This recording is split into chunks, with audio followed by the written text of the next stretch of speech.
do a band around here so that when you look at the barbecue, it's like the sides of the barbecue will be up higher. That way we can put our charcoal briquettes inside and our grill in there.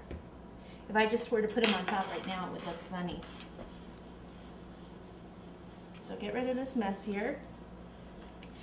And let me just roll out some fondant here. And we're just going to make a nice long cord.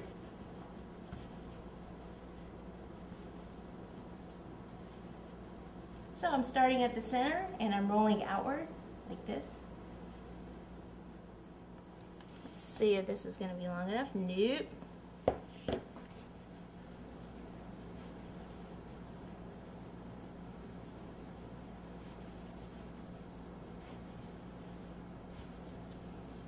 And we'll try this one more time. Should go all the way around on the outside. Still looking a little short. Just a tiny bit more.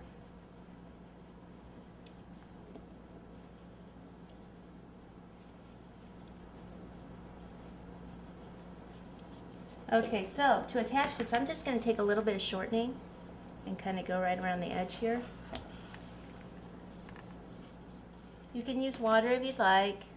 Sometimes if you put too much water on though, your fondant can slide on you. So you might want to just go with the shortening.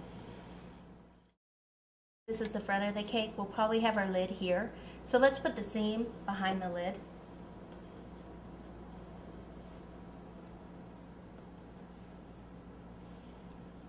Ooh, how did I all of a sudden get that long? That's okay, I'm actually going to pull it out here a little bit more.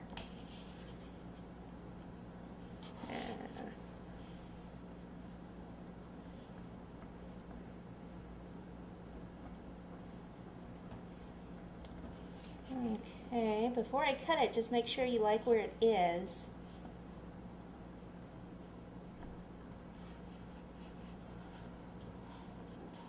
And then we could just take some scissors and cut it at an angle. And then we'll cut this one at an angle also. Just cut a little bit more off. And just kind of seam those together. Alright. Alright, so we're pretty much ready to decorate this. So let me go ahead and get all my buttercream ready and bring out the hamburgers and hot dogs and everything, and we'll go ahead and assemble this.